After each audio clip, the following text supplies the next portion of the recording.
Hey, everybody, this is Jack Hammer of the Santa Rosa Press Democrat, here to bring you some information from the 49ers rookie minicamp. The open minicamp today. My mic unmuted. Sorry, everybody, this is Jack Hammer of the Santa Rosa Press Democrat. Hope you're all doing well out there today.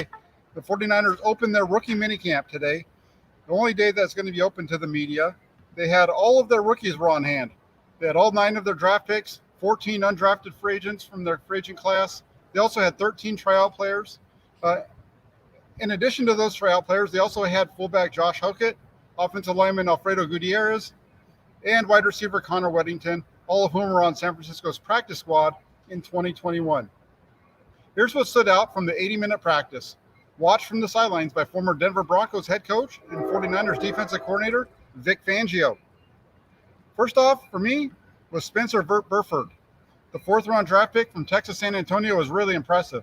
He showed good explosiveness off the snap, quickly getting down the line or up to the second level. And also, while the speed was definitely on display, one of the things that was really hard to miss today about Burford was his ability to strike with his hands, and he was consistent with that. Every strike was loud. To me, it sounded like what I could imagine a puncher sounding like when he lands a blow to his opponent. Just a really nice strike, something that we know as a when you look at his scouting report, was definitely something that was noted as a strength of Burford's. That was on full display today. Also, Nick Zakel, he spent his entire career at Fordham as a tackle. Zakel's transitioning to the inside of the offensive line here with the 49ers. The 6th-round pick from Fordham displayed solid footwork and hand placement throughout practice today. His striking, while not as loud as Burford's, it wasn't too far behind, and he showed those quick feet that it's going to take to require him to be able to play on the inside with the 49ers offensive line. Now, to Simon's question here, he asks, how did Jason Poe from Mercer, how did he look, or did he do any non-offensive line drills? The answer to that's no. He was only working with the offensive linemen, working primarily as an interior offensive lineman at guard. Did a little bit today at center as well. The way the practice works, they only had 6 offensive linemen. There was only 2 defensive linemen, so they never went against each other. So when I'm talking about what the offensive line was doing, it's what they're doing against themselves in their one-on-one drills. As far as Poe, he's definitely going to be a little bit of a work in progress, I think, in what I saw from him today. We know his workout film, is extremely impressive with the speed and the strength and the athleticism that he shows. It's a whole different situation when you get on the NFL field, and the height. I think the height disparity was one of the things that was most on display today, because he's about 6 foot tall, maybe even a hair underneath that. And when you compare that to the other players on the offensive line, especially Alfredo Gutierrez, who's one of the tallest 49ers on the roster at 6'9", 6'10", that size difference was big. Again, this is the first practice though, so they have a long ways to go here. We got mini camp today. There'll be OTAs going on and more, and another full team mini camp later on during the season. So that could change. But this is a guy right now when it comes to Jason Poe who definitely has some work to do, and they're putting in the effort. He definitely is trying to get better, and the 49ers offensive line coaches are really working with them as well. So it's there's some positive stuff there.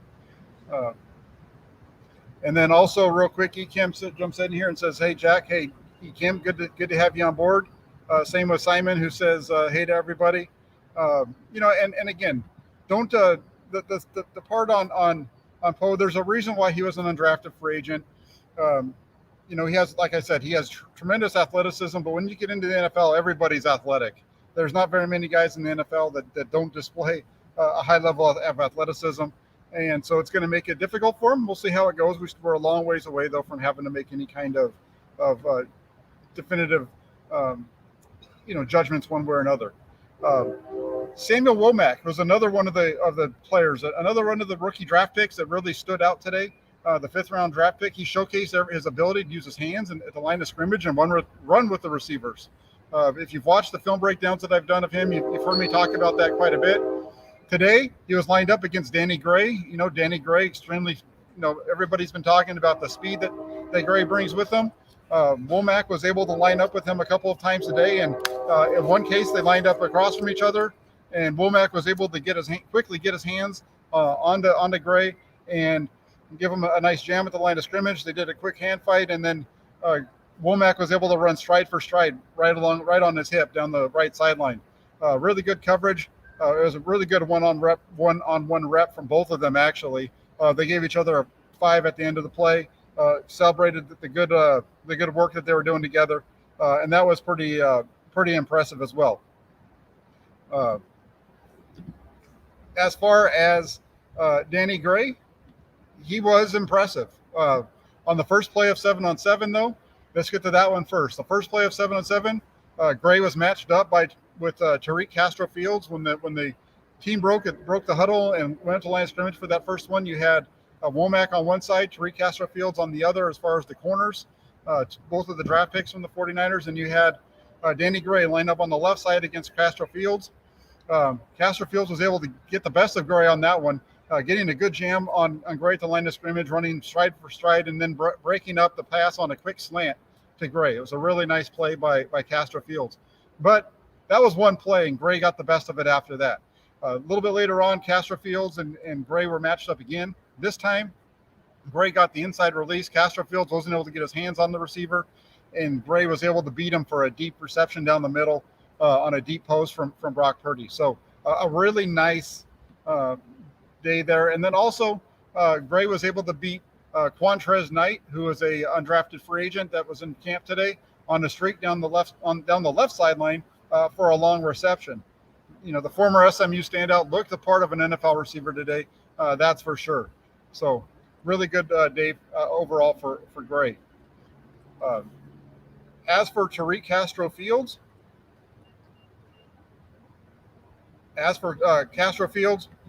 good day for him as well, off and on. You know, he had that solid pass breakup early on Gray.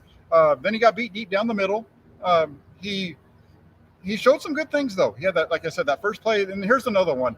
You know, it's the second period. There was multiple periods of 7-on-7. They'd run about 15 plays, and they'd go and they'd work on some individual drills, team drills, and they come back and they do it again. On the first play of the second 7-on-7 period, Castro-Fields did an excellent job. They were in a zone coverage. He saw the Purdy getting ready to deliver a pass to Gray in the left flat. Castro-Fields did a great job of planning and driving on the ball. It looked like he was going to pick an interception. However, Castro-Fields could not make the grab. He couldn't even knock the ball away. Instead, the ball gets through him. Gray makes the reception down and then takes it up the left sideline. You know, Castro-Fields has all of the athletic tools that you're looking for in a cornerback in the NFL. The one thing that I think the reason why we saw him fall all the way to round 6 to the 49ers is because he doesn't have a number of big plays during his time at Penn State. There's not a lot of turnovers, those types of things. This is one where he had it look like it was right there for him. Wasn't able to come away with it. And those are the types of plays that Castro-Fields is going to need to make moving forward, you know, to make the roster and then make an impact on the 49ers. So we'll see how that turns out. But it wasn't a bad day at all. That was just, I wanted to point to, when it comes to Castro-Fields, I wanted to point to both the positive and the negative of what I saw for him today. Also, you know, how can you leave out Brock Purdy? You got to talk about Mr. Irrelevant. He had a solid day throwing the ball. Not really unexpected, considering, you know, most of what they're doing is either against air or during 7-on-7. And when you're out there doing 7-on-7, there's no pass rush, so it's much easier for the quarterback in that situation because he doesn't have to worry about moving his feet and getting hit.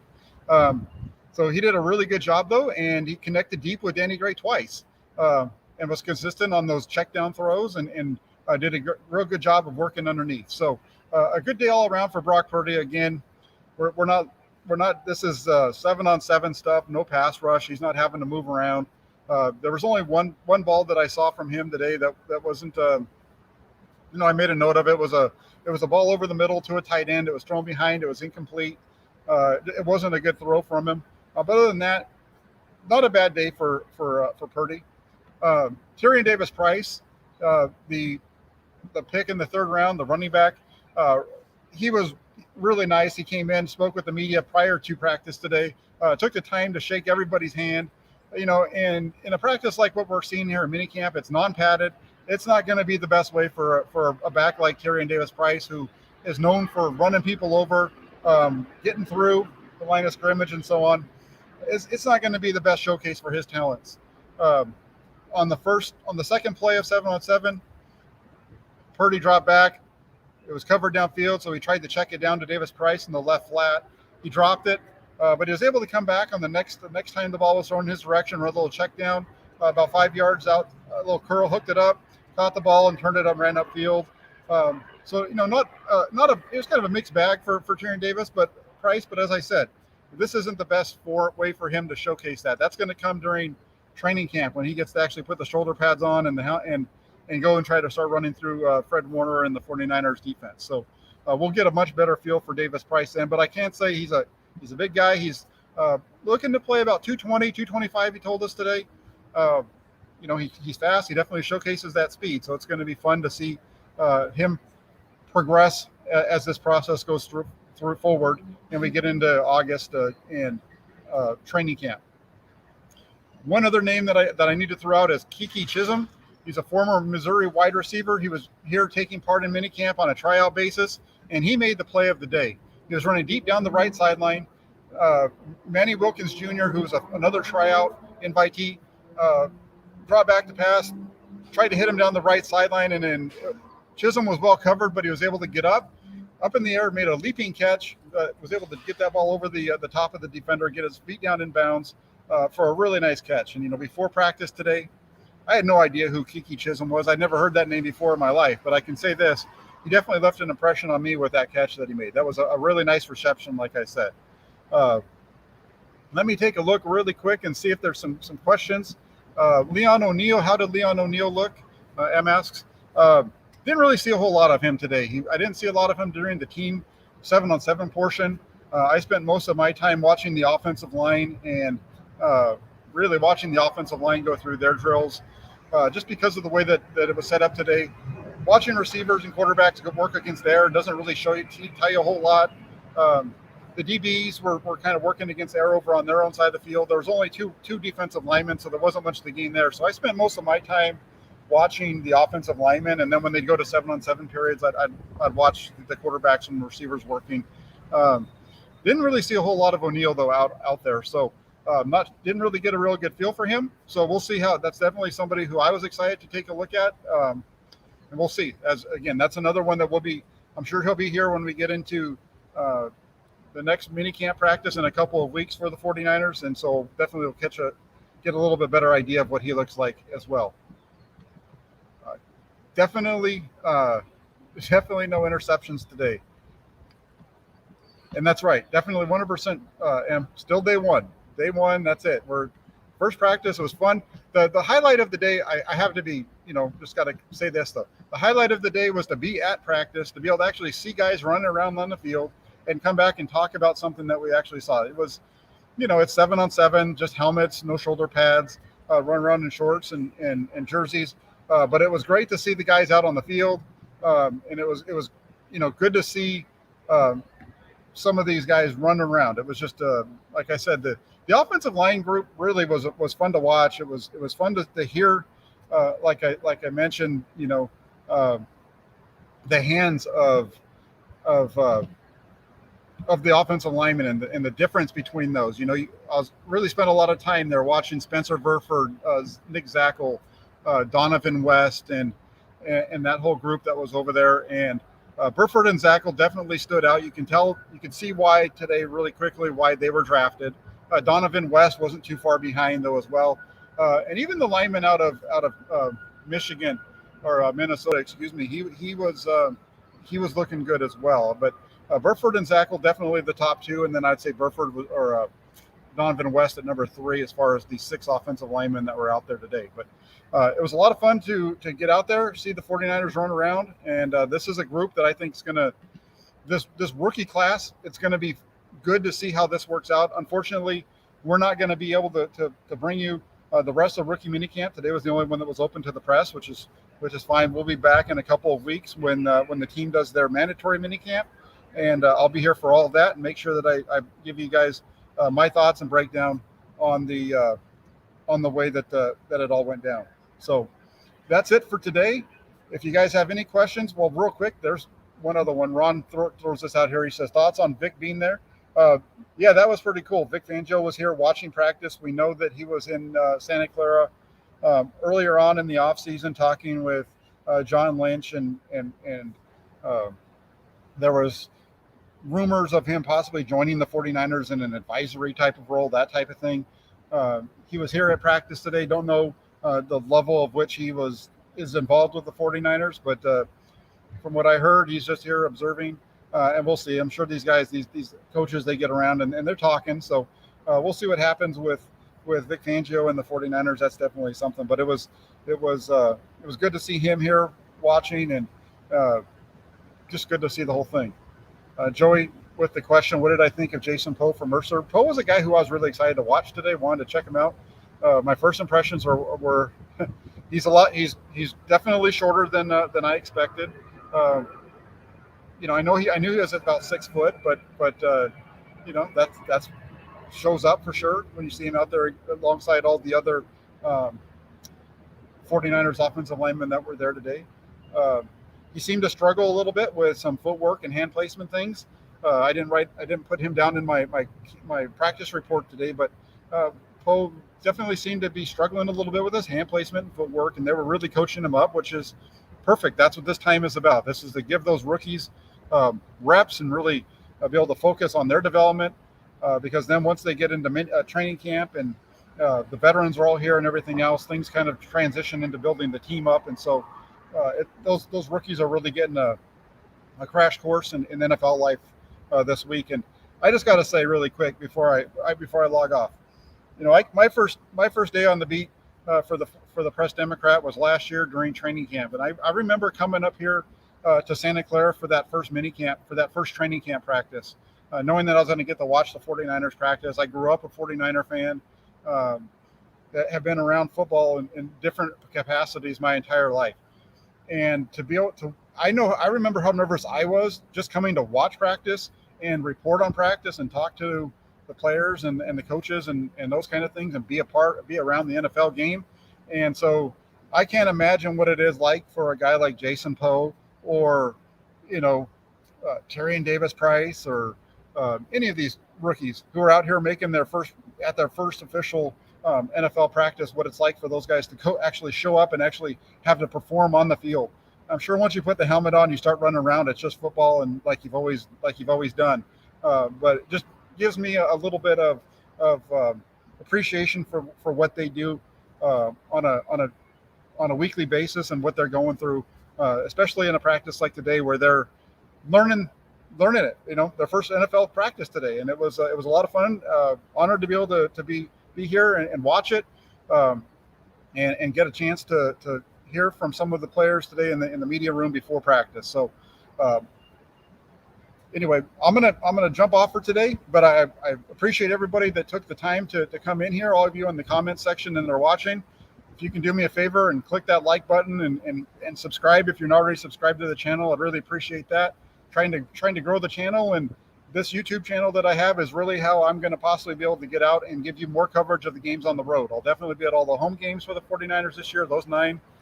I'm trying to get out to as many road games as I can. So your likes, your subscriptions, your super chats, those types of things are what help me out, and I really appreciate it from everybody. So thanks a lot. Hit the like button, hit the subscribe button, make 49ers.Press Democrat a part of your favorite on your web browser. Check it out every day. My practice report for today is up, so go ahead and you can take a look at it there as well. So I appreciate it. Real quick, one last question. Ron Shipman asked, none of these guys are signed to contracts, right? How does that work? That's correct. None of the rookies have signed their contracts yet. There's a form, there's some paperwork that they do. There's an agreement that they do sign in case of injuries and those kind of things. So they're not out there without any kind of guarantee for themselves in terms of protection. So they do have something that they sign. I'm not sure exactly what it is, but there's definitely something that they have to protect themselves against injury. So I will, they have the injury waivers. Thank you, Joey. like I said, I'm going to be back, though. I'm going to head out for today. I appreciate everybody. Hit that like button, hit subscribe, and then I'll be back next week. I'll be back Monday, Wednesday, Friday with film breakdowns. I'll also be doing a film breakdown on Tuesday over on Grant Cohn's channel. So I'll be getting through all these rookies and their film as well for you.